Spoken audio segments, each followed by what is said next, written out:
All right, so in this video, we're gonna cover the before and after of a undercarriage prep and rehab, we call it, restoration, mostly all cosmetic.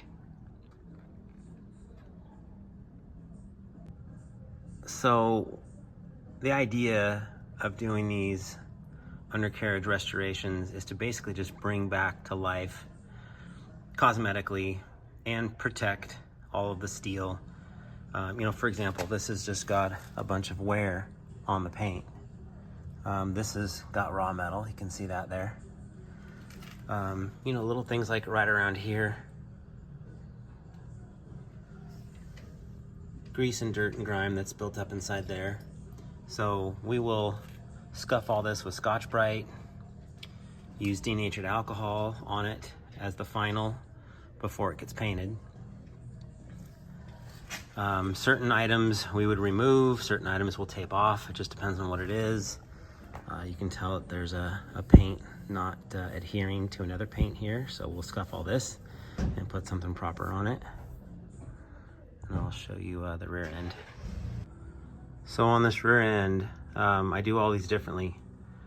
For example, if there is an aftermarket diff cover, this is the stock one, but if there's an aftermarket one that's powder coated and nice or has fins on it or something, I will completely tape it off and then paint the housing, the axle, and so on. And then when you take off that tape job, you've got that nice diff cover standing out. Well, in this case, it's just a stock one and it doesn't look great, so this is just going to get all painted. And even the heads of the bolts are a little corroded and so on. And depending on the truck and the caliber of the restoration, sometimes I would pull those bolts out and put new bolts in. This particular truck, they're just going to get painted. I mean, look how rusty these blocks are. So those will all get scuffed down and painted. Same with the axles and everything on the frame here and the leaves.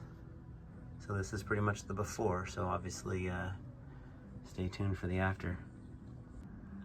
This is, for the most part, everything that I use when I do one of these chassis restorations.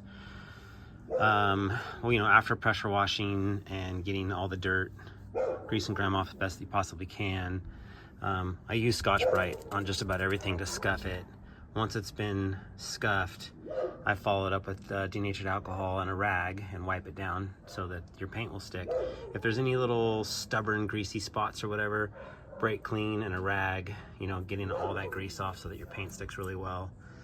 I'll use a piece of cardboard to use as a backing plate if I'm painting something so that paint doesn't get overspray on something else.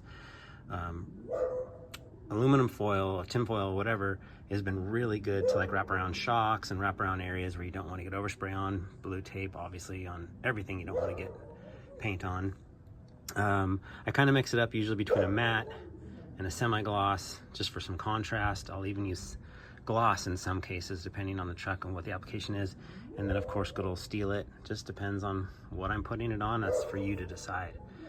So if it's just a powder coated part that needs to be cleaned up, some sort of spray on wax or detailer. I mean, obviously these guys, Shine Supply, are the best, just to kind of wipe it down when it's all said and done. But pretty simple. It's a lot of it's common sense, just kind of what I've been using, and being really patient and lots of elbow grease.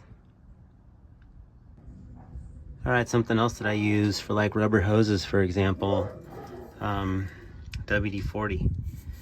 Just basically spray some on a rag and then wipe the hose down. And the more elbow grease you put into it, the better it's going to look. But this is really gives kind of health and vibrance to your components. I just did this side over here. This one was totally dried out and hammered looking, kind of like this. So I know these are little things, but by the time this is all painted up and all of these little details are done, it makes a big difference. Stay tuned. Yeah, see that aluminum foil is so easy to wrap around, like those limit straps or the shock base over there. You know, little touches like just taping off the head of this bolt. I mean, obviously you could take this hardware off. It really depends on the caliber of the build and maybe even the price of the truck, how far you're going to go with it, because people could argue you should take it all apart and powder coat it.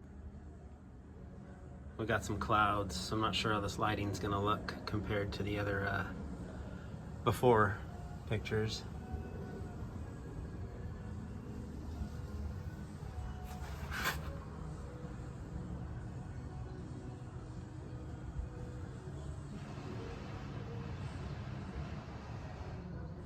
I did the frame in matte black and the leaf springs and the axle and the semi-gloss.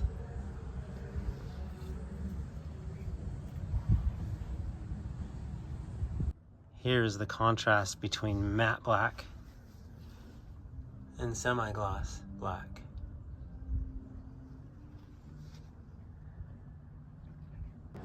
And like I mentioned before, you can either take hardware out or you can tape it off.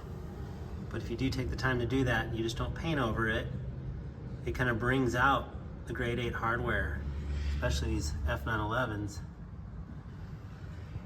And you see the contrast of the semi-gloss to the matte black.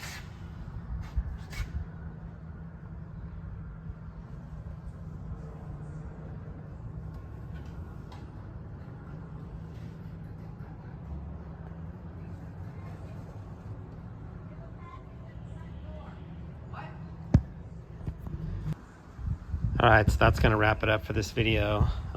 Once I do the front, I might share some of that stuff on my Instagram, but I don't think I'll do another YouTube video for it. So just wanted to kind of share, because people ask what my methods are for cleaning up these chassis.